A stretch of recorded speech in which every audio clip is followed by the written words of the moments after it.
사도신경으로 우리의 신앙 고백하겠습니다.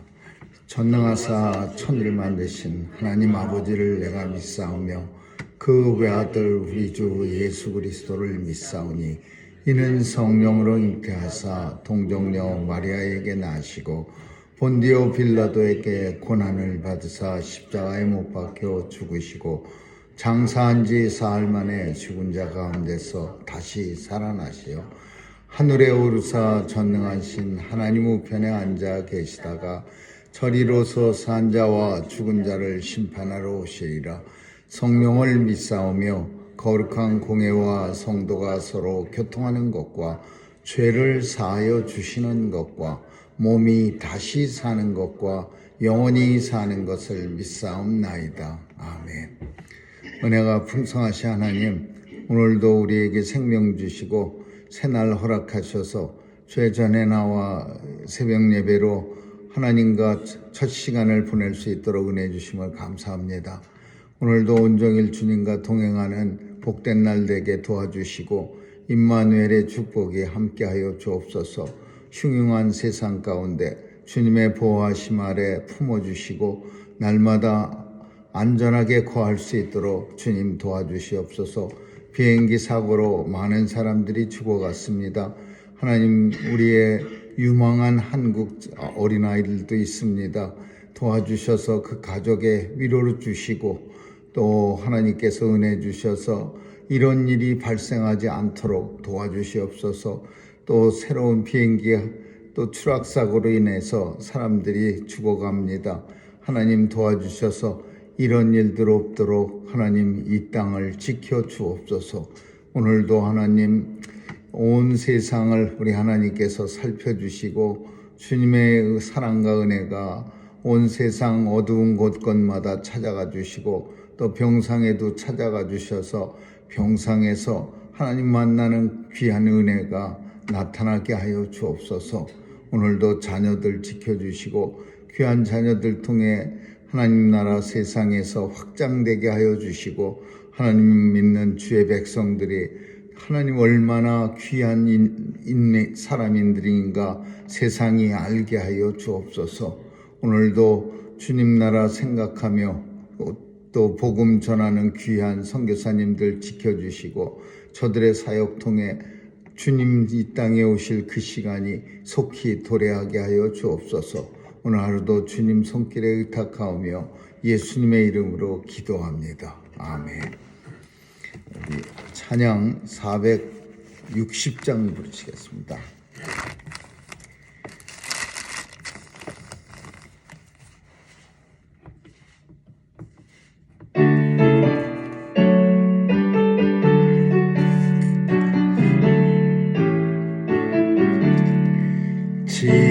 지금까지 지내온 것 주의 크신 은혜라.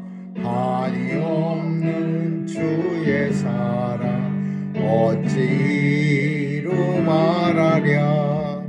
자나깨나 주의 손이 항상 살펴주시고 모든 일을 주 안에서 형통하게 하시네. 몸도 맘도 연약하나 세임받아 살았네. 물붓듯이 부시는 주의 은혜 족하다.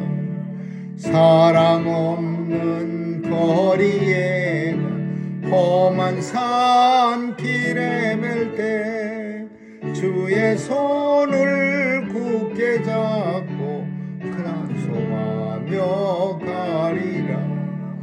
주님 다시 배울 날이 날로 다가와.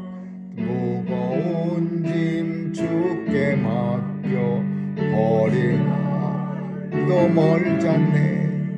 나를 위해 예비하신 고향집에 돌아가 아버지의 품 안에서 영원토록 살리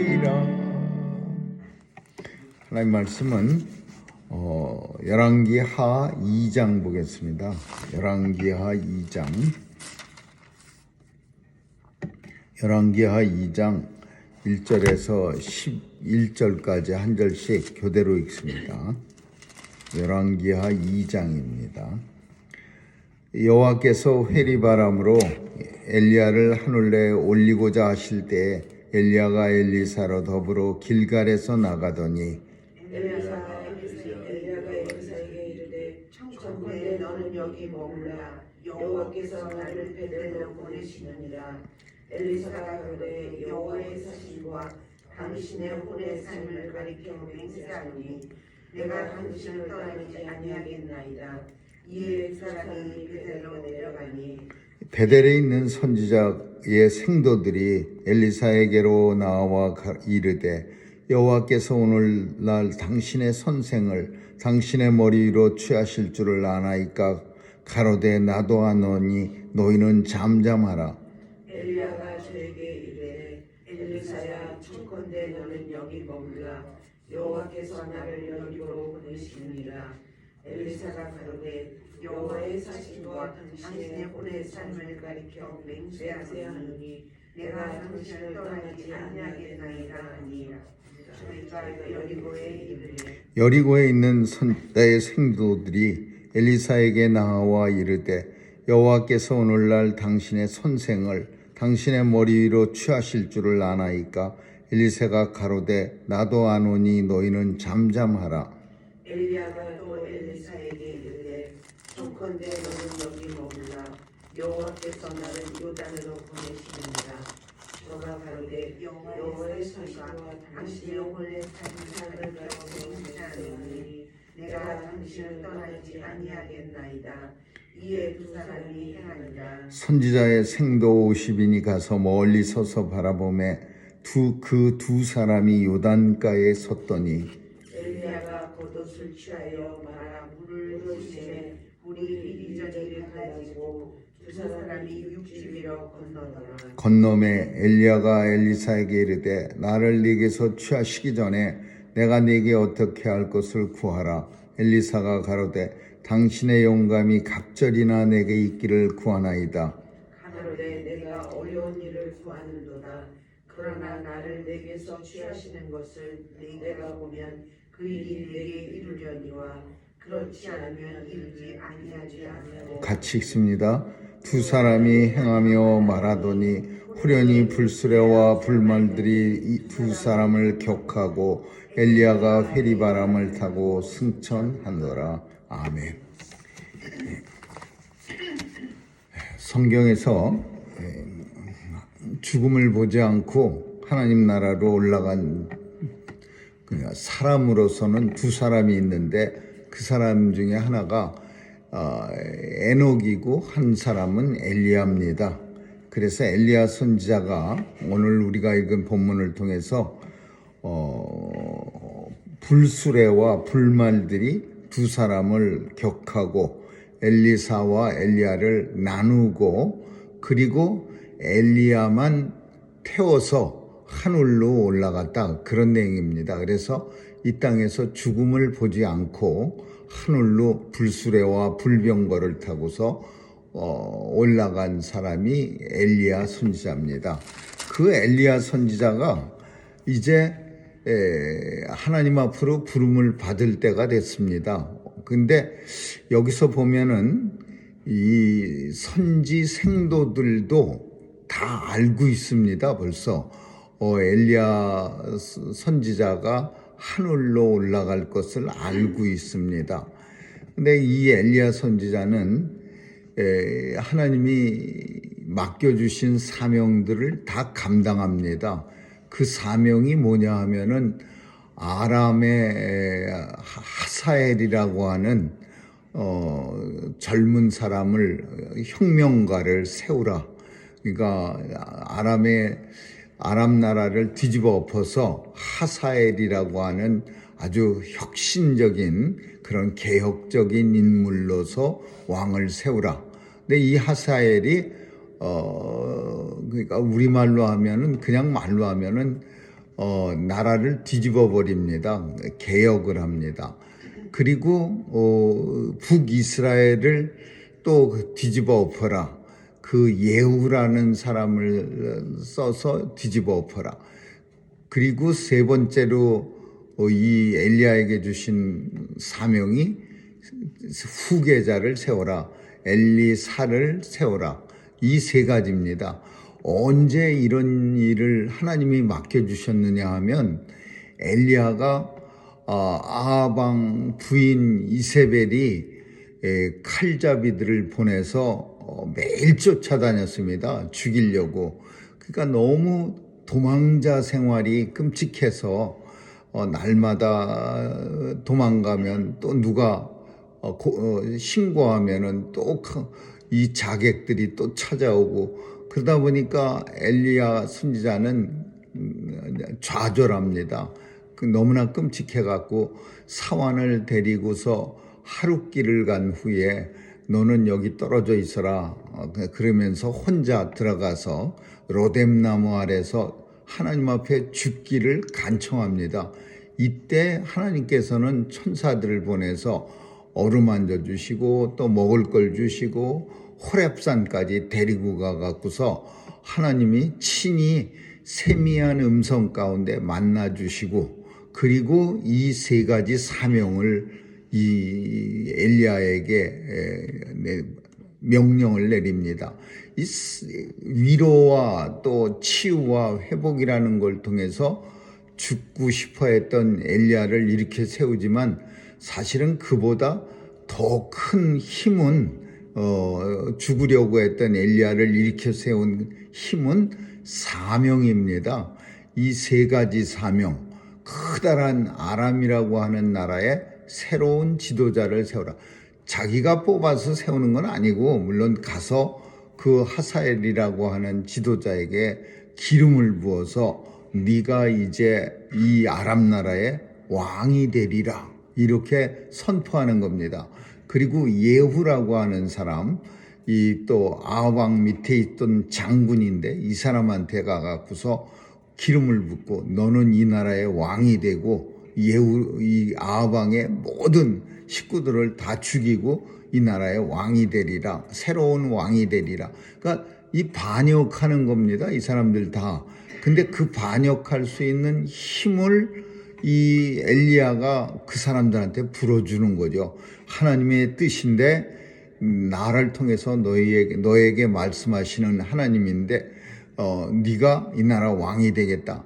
그러니까 이게 엄청난 영향력이 있었을 겁니다. 그 사람이 그냥 내가 반역을 해야지 이거보다 엘리야 선지자가 나타나서 하나님의 뜻을 너한테 전하는데 너는 이 나라의 왕이 되리라. 그러면 아무래도 반역할 때 힘도 되고 또 능력도 생기고 또 하나님의 뜻이니까 반드시 이루어지기도 하죠.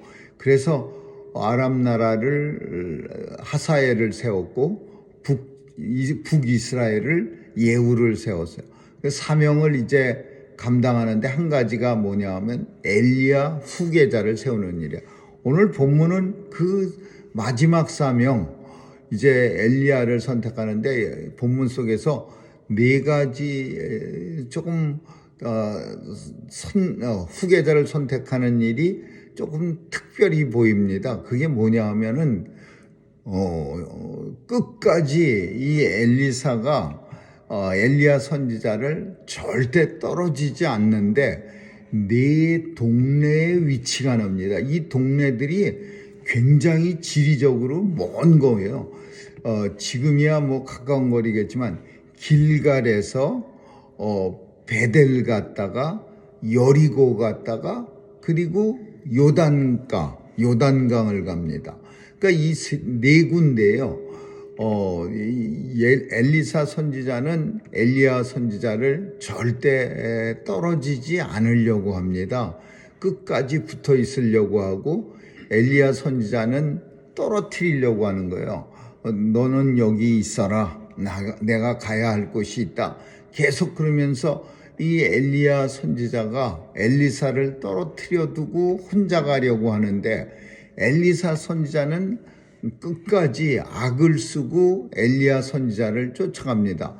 이거를 갖다가 시험이라고 합니다. 테스트. 얼마나 그 후계자가 그 엘리야 선지자를 엘리사가 열심히 따라오느냐를 아마도 테스트했을 것이다. 이렇게 이제 우리들은 생각하는데 그 테스트한 장소들이 다 고유의 뜻을 가지고 있습니다. 길갈이라고 하는 데는 이스라엘 백성들이 처음 광야에서 가나안 땅으로 들어올 때 거기에서 뭘 했느냐 하면 할례를 받았습니다.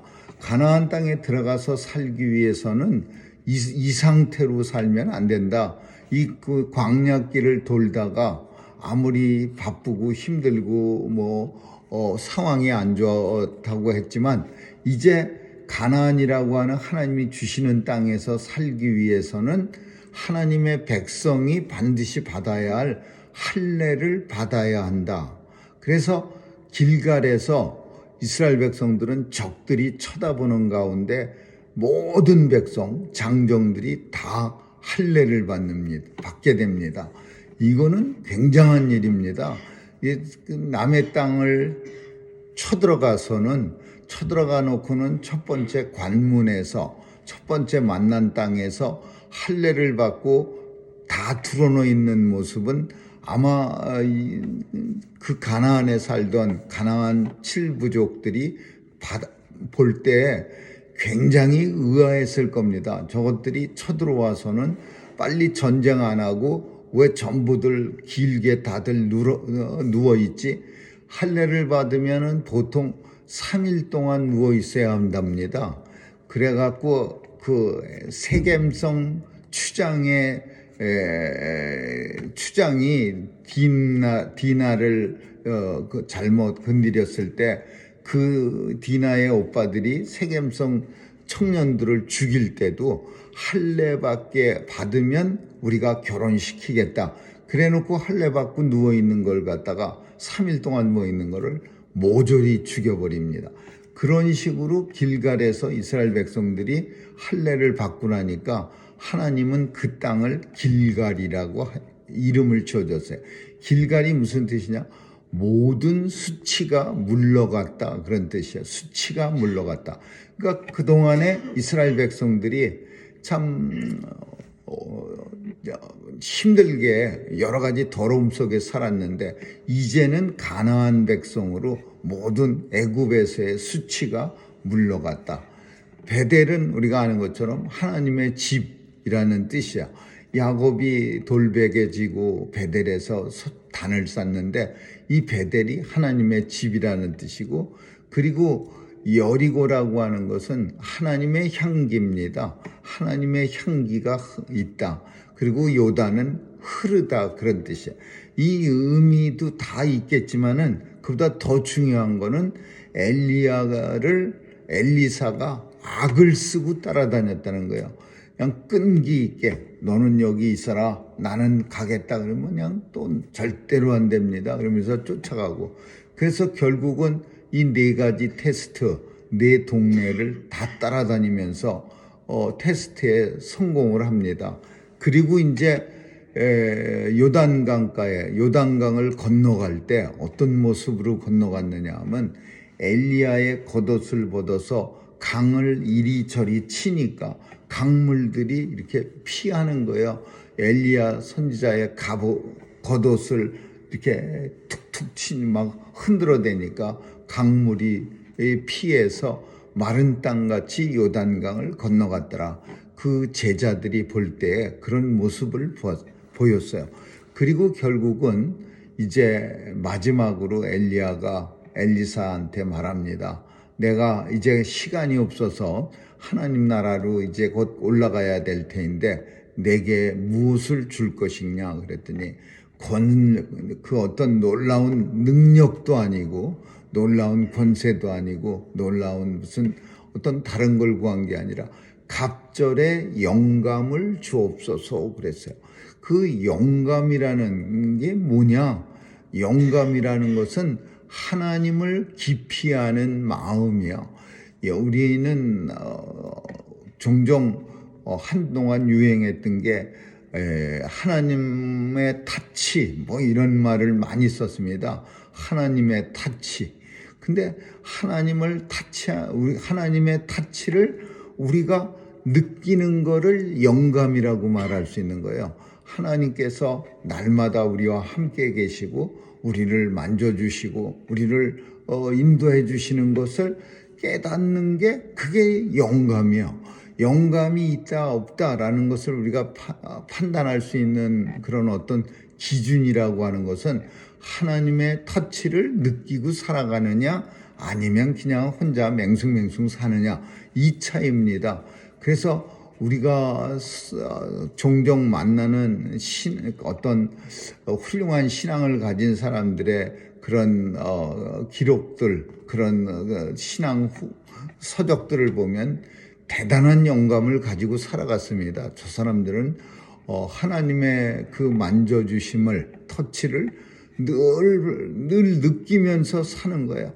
오늘도 하나님과의 만남을 가지고 하나님이 나를 터치해 주시고 하나님께서 내게 말씀해 주시고 그런 내용들, 정말 부러운 내용들이 그 책들마다, 물론 어떤 사람들은 그렇게 생각하는 거가 잘못된 거겠지만은 나쁜 그런 엉터리 같은 그런 신앙 후기도 있을 겁니다. 근데 그런 건 아니더라도 대부분의 사람들은 참 하나님의 터치를 깊이 느끼면서 그렇게 사는 훌륭한 신앙인들을 우리는 많이 봅니다. 갑절의 영감을 더해 주옵소서. 이거는 하나님을 더 많이 엘리야가 느꼈던 거에 배를 느끼면서 살 수 있도록 해주세요. 그런 의미예요. 엘리야가 어떤 사람입니까? 하나님하고 직통으로 대화하면서 하나님을 매 순간순간 체험하는 사람인데, 근데 그 엘리야보다도 엘리사가 원하는 게 갑절의 영감이야. 그냥 2배나 더 많은 하나님에 대한 어떤 만남, 어루만져 주심, 그리고 하나님과의 동행을 원합니다라고 그 엘리야에게 부탁합니다. 그래서 엘리야는 네가 정말 어려운 것을 내게 구하는도다 그렇게 말하면서 엘리사에게 그 구한 것을 허락해주고, 그리고 참 멋있는 모습으로 불수레와 하늘에서 회리바람이 내려오고, 그리고 불병거를 타고 하늘로 올라갑니다. 2 사람이 말하더니 호련히 하늘에서 불수레와 그리고 불말들이 내려와서 2 사람을 나누고 그리고 엘리야를 태우고 승천하더라. 참 얼마나 놀라운 장면이었겠습니까? 엘리사 선지자가 땅바닥에서 자기의 그 사수, 자기의 그 엘리야 선지자를 바라보면서 불병거를 타고 올라가는 엘리야 선지자가 얼마나 부러웠겠습니까? 오늘 본문은 엘리사가 엘리야 선지자로 이제 사역을 이어받는 그런 장면이고, 또 하나는 엘리야 선지자가 엘리사를 후계자로 세우는 그런 장면이야. 이 후계자의 가장 큰 조건은 뭐였느냐 하면, 오늘 본문에서 보면 그 4 도시가 가지고 있는 그 말 뜻도 있지만은 그보다는 제가 볼 때 끈기라고 볼 수 있는 거죠. 끝까지 엘리야는 어떻게 하든지 테스트하려고 물론 그렇겠지만은 이 엘리사를 자기에게서 떨어뜨려 보려고 애를 씁니다. 너는 여기 머물라. 나는 가야 할 때가 있다. 그렇지만 엘리사는 아주 그냥 끈기 있게 엘리야를 결코 놓지 않습니다. 절대 안 됩니다. 나는 끝까지 같이 가겠습니다. 그리고 그냥 베델에서 길갈에서 베델로, 베델에서 여리고로, 여리고에서 결국은 요단까지 쫓아와서 요단에서 권능을 받는 이 갑절의 영감을 받고 엘리야의 승천하는 모습을 보면서 새로운 이제 북이스라엘의 선지자의 시대가 열리게 됩니다. 엘리야 선지자는 아합이라고 하는 끔찍한 무시무시한 왕 때 있었고, 엘리사 선지자는 그래도 비교적 예후 왕서부터 있었으니까, 예후를 엘리야가 기름 부어서 왕을 세웠으니까 그 말의 뜻은 비교적 선지자와의 관계가 좋은 시대에 엘리사는 북이스라엘에 있었습니다. 그래서 왕이 엘리사한테 찾아와서 국가가 위험할 때, 아람이라는 나라에 침략을 받을 때 도와달라고 사정도 하고, 또 엘리사는 도움도 주고 그런 일을 이제 하게 됩니다. 엘리야라고 하는 대단한 선지자는 아합이라고 하는 가장 흉악한 왕을 상대했지만, 엘리사 선지자는 그래도 비교적 좋은 시절에 북이스라엘의 왕들을 상대하는 그런 선지자가 되었습니다. 오늘 본문을 통해서 끈기 있는 엘리사라고 우리가 볼 수 있어요. 신앙은, 믿음은 끈기라고 봅니다. 어느 날 멋있게 믿었다가 어느 날 또 상태가 여차여차하면은 다시 형편없는 모습으로 추락하는 그런 모습이 아니라 언제나 똑같은 믿음으로 하나님 앞에 서는 날까지 살아갈 수 있기를 주님의 이름으로 축원합니다. 기도하겠습니다. 좋으신 하나님 감사합니다. 엘리사 선지자의 끈기를 통해서 새로운 선지자의 시대를 연 그 놀라운 본문을 보게 됩니다. 오늘도 병거 타고 하늘로 죽음을 보지 않고 승전한 엘리야 선지자처럼 하나님이 이 땅에 사는 동안 놀라운 그런 역사들이 우리 삶 속에서도 일어나게 하여 주옵소서. 감사드리며 예수님 이름으로 기도합니다. 아멘. 주기도문으로 마치겠습니다. 하늘에 계신 우리 아버지여, 이름이 거룩히 여김을 받으시오며 나라에 임하옵시며 뜻이 하늘에서 이룬 것 같이 땅에서도 이루어지이다. 오늘날 우리에게 일용할 양식을 주옵시고, 우리가 우리에게 죄 지은 자를 사하여 준 것 같이 우리의 죄를 사하여 주옵시고, 우리를 시험에 들게 하지 마옵시며 다만 악에서 구하옵소서. 대개 나라와 권세와 영광이 아버지께 영원히 있사옵나이다. 아멘.